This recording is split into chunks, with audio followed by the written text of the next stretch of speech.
Axiomatic approach to probability. इस approach में हम कुछ बेसिक एक्सियम्स या रूल्स का यूज करके प्रोबेबिलिटी ऑफ इवेंट्स को निकालते हैं। वो रूल्स क्या है वो देख लेते हैं। एक सैंपल स्पेस अज्यूम कर लेते हैं S, जिसमें सैंपल पॉइंट्स हैं ओमेगा 1, ओमेगा 2, ओमेगा n तक।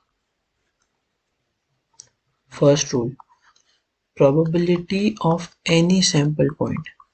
किसी भी सैंपल पॉइंट की प्रोबेबिलिटी क्या होगी? 0 या 1 के बीच में, including 0 and 1, for each omega i belonging to sample space. कोई भी सैंपल पॉइंट उठा लें, उनकी प्रोबेबिलिटी 0 से 1 के बीच में रहेगा, including 0 and 1 as well. Rule number 2, sum of all the probabilities of all sample points is 1। सबको अगर सम करते हैं तो हमें 1 मिलेगा। Rule number 3, for any event A,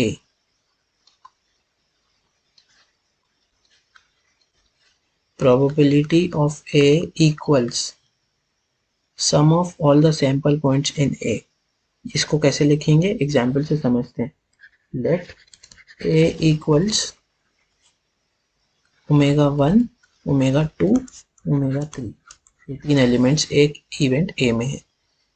तो प्रोबेबिलिटी ऑफ ए क्या रहेगा? Probability of occurrence of omega 1, probability of occurrence of omega 2, probability of occurrence of omega 3। इसको दूसरे तरीके से कैसे लिख सकते हैं? Probability of A equals sum of probability of all the elements where omega i belongs to A. तो जो सारे एलिमेंट्स ए में हैं, ओमेगा 1, ओमेगा 2, ओमेगा 3, उन सब की प्रोबेबिलिटी जोड़ोगे तो आपको प्रोबेबिलिटी ऑफ ए मिल जाएगी। इन पॉइंट्स का यूज करके हम एक एग्जांपल सॉल्व कर लेते हैं। Example 9, let a sample space B S equals omega 1, omega 2 से ओमेगा 6 तक। Which of the following assignments of probabilities to each outcome are valid. तो हमें ये A B C D E options दे रखे हैं, हमें बताना है कि कौन सा वैलिड है कौन सा नहीं।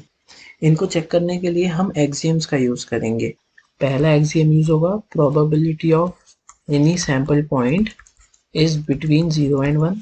दूसरा एक्सियम यूज होगा, sum of all the probabilities equals 1। Part A, अगर सारे सैंपल पॉइंट्स की प्रोबेबिलिटी देखें तो वो 1/6 है। और कितने सैंपल पॉइंट्स हैं? ओमेगा 1 से ओमेगा 6। सभी सैंपल पॉइंट्स की प्रोबेबिलिटी 0 से 1 के बीच में है, और इन सब का एडिशन करें तो हमें 1/6 मल्टीप्लाइड बाय 6 मिलेगा, क्योंकि ये 6 टाइम्स आ रहा है, इक्वल्स टू 1। विच मीन्स कि हमारा पहला पॉइंट भी वैलिड हो रहा है और दूसरा पॉइंट भी। तो दिस इज वैलिड।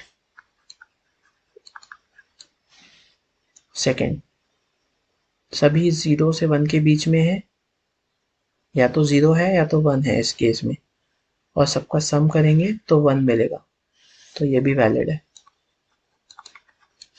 सी, -1/4 और -1/3 है, जो हमारी रेंज के बाहर है, तो पहले पॉइंट में ही ये इनवैलिड हो जा रहा है।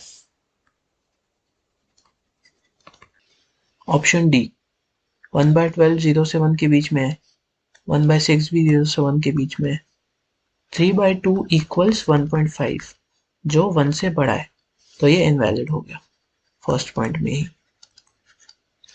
ई, 0.1, 0.2, 0.3, 0.4, 0.5, 0.6 सब 0 से 1 के रेंज में है। सेकेंड पॉइंट क्या है कि सबका सम 1 होना चाहिए, तो यहाँ पे 0.6 और 0.5 का ही सम करेंगे तो 1 से बड़ा हो जा रहा है, तो ये भी इनवैलिड हो गया। Probability of equally likely outcomes. Equally likely outcomes मतलब हमारा जो भी एक्सपेरिमेंट होगा वो अनबायस्ड नहीं होगा। सपोज मैंने डाई थ्रो किया, तो मेरे पास सैंपल स्पेस क्या बनेगा? 1 to 6 नंबर्स, तो सबकी आने की प्रोबेबिलिटी सेम है। ओके, तो इन दैट केस हम कहेंगे कि ये इक्वली लाइकली आउटकम दे रहा है। अगर हम किसी एक की आने की प्रोबेबिलिटी को p अज्यूम कर लें, लेट्स से 1 आने की प्रोबेबिलिटी p है, तो बाकी सबकी प्रोबेबिलिटी भी सेम है। अगर हम ऐसा सोचते हैं तो एक्सियम से हम अगर सबको ऐड करें तो हमें 1 मिलना चाहिए, मतलब 6p इक्वल्स 1, p इक्वल्स 1/6। तो किसी भी एक आउटकम के आने की प्रोबेबिलिटी इस केस में होगी 1/6। 1 आने की प्रोबेबिलिटी 1/6, 2 आने की भी 1/6, 3, 4, 5 या 6 आने की भी सेम। अगर सैंपल स्पेस में n सैंपल पॉइंट्स होते तो हम p को कितनी बार ऐड करते, n टाइम्स, और उन सब का सम क्या होता है 1। तो इससे हमें np इक्वल्स 1 मिल जाता, विच मीन्स 1/n। किसी भी एक सैंपल पॉइंट के होने की प्रोबेबिलिटी 1/n हो जाती। अगर एक एक्सपेरिमेंट है जिसमें हम कॉइन टॉस कर रहे हैं तो उसमें हमारे पास कितने आउटकम्स हैं, या तो हेड आ सकता है या तो टेल आ सकता है। तो 2 आउटकम्स हैं, तो प्रोबेबिलिटी ऑफ हेड क्या होगा 1/2। वैसे ही प्रोबेबिलिटी ऑफ टेल क्या होगा 1/2। Probability of the event A और बी, इसको हम डिनोट करते हैं पी ए यूनियन बी से। अगर डायग्राम से समझें तो अगर इवेंट ए यहाँ पे है और इवेंट बी ये डिफाइंड है, तो प्रोबेबिलिटी ऑफ इवेंट ए और बी क्या होगा, अगर हम इसको हाईलाइट करें पूरे पोर्शन को, तो वो ये होगा। अगर हम probability of A union B को डिफाइन करें तो वो होगा probability of A plus probability of B. अगर डायग्राम से समझें तो हमने प्रोबेबिलिटी ऑफ ए मतलब ए के पूरे पोर्शन को कवर कर लिया, और फिर हमने बी के पूरे पोर्शन को कवर किया। लेकिन ये जो इंटरसेक्शन वाला पॉइंट है जो ए और बी के बीच में आ रहा है, ये वाला पार्ट 2 बार कवर हो गया, तो इसलिए हम सब्ट्रैक्ट करते हैं पी ए इंटरसेक्शन बी। तो इसको हम बोलेंगे probability of A union B. अगर एक एग्जांपल से समझें तो let's say coins 3 bar toss किए, ए में एच एच एच आता है, एच एच टी आता है और टी एच एच आता है। इवेंट बी में एच एच टी आता है, टी टी टी आता है और टी एच टी आता है। अगर ए यूनियन बी लिखें तो वो क्या आएगा, H H H, H H T, T H H, H H T हम ऑलरेडी ए से लिख चुके हैं तो बी से नहीं लिखेंगे, T T T, T H T, ये 5 आइटम्स आएंगे। प्रोबेबिलिटी ऑफ अकरेंस ऑफ ए होगा एच एच एच का occurrence, probability of H H H plus probability of H H T plus probability of T H H. अब coin को 3 बार toss कर रहे हैं तो 8 आउटकम्स आते हैं। उन 8 आउटकम्स में से एक आउटकम आने की प्रोबेबिलिटी होगी 1/8। सिमिलरली एच एच टी के लिए होगा 1/8, टी एच एच के लिए होगा 1/8। तो टोटल प्रोबेबिलिटी ए के आने की होगी 3/8। सिमिलरली प्रोबेबिलिटी ऑफ बी भी होगी 3/8, 1/8 प्लस 1/8 प्लस 1/8, क्योंकि 3 एलिमेंट्स हैं। At the same time probability of A union B क्या होगा 5/8, क्योंकि उसमें कितने एलिमेंट्स हैं 5। ये कैसे निकाला हमने 1/8 मल्टीप्लाइड बाय 5 करके। ओके, और हम probability of A plus probability of B निकालें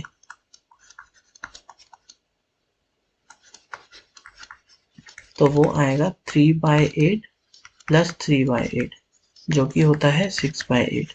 तो अब देखिए ये 5/8 है और ये 6/8 है। ये डिफरेंस इसलिए आ रहा है क्योंकि जो एच एच टी है वो कॉमन है, और वो कॉमन है तो उसके आने की प्रोबेबिलिटी हमने 2 बार गिन ली है, एक पी ए में और दूसरा पी बी में। तो हमें माइनस करना पड़ेगा, क्या माइनस करना पड़ेगा, पी ए इंटरसेक्शन बी, ताकि हम उस प्रोबेबिलिटी को एक बार हटा सकें।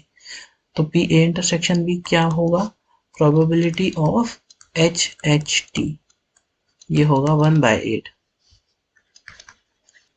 और अगर हम P A plus P B minus P A intersection B करें तो क्या मिलेगा, P A plus P B है 6/8, पी ए इंटरसेक्शन बी है 1/8, आउटपुट आएगा 5/8 जो कि हमारा P A यूनियन B के बराबर आ रहा है।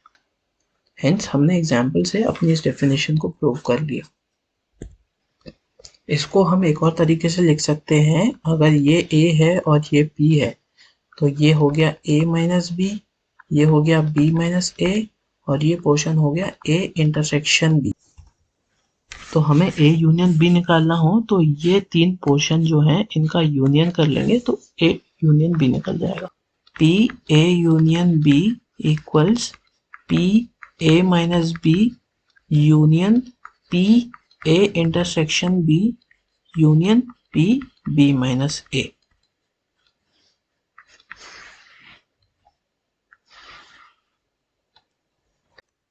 प्रोबेबिलिटी ऑफ नॉट A, इसको हम डिनोट करते हैं A डैश। अगर हम डायग्राम से समझें तो सपोज एक सेट है A और ये हमारा सैंपल स्पेस है, तो जो बचा हुआ पोर्शन है वो होगा A डैश। ओके, एंड इसको एग्जांपल से समझें तो सपोज एक डेक ऑफ कार्ड है जिसमें नंबर्स 1 to 10 है और हम एक कार्ड ड्रॉ करते हैं।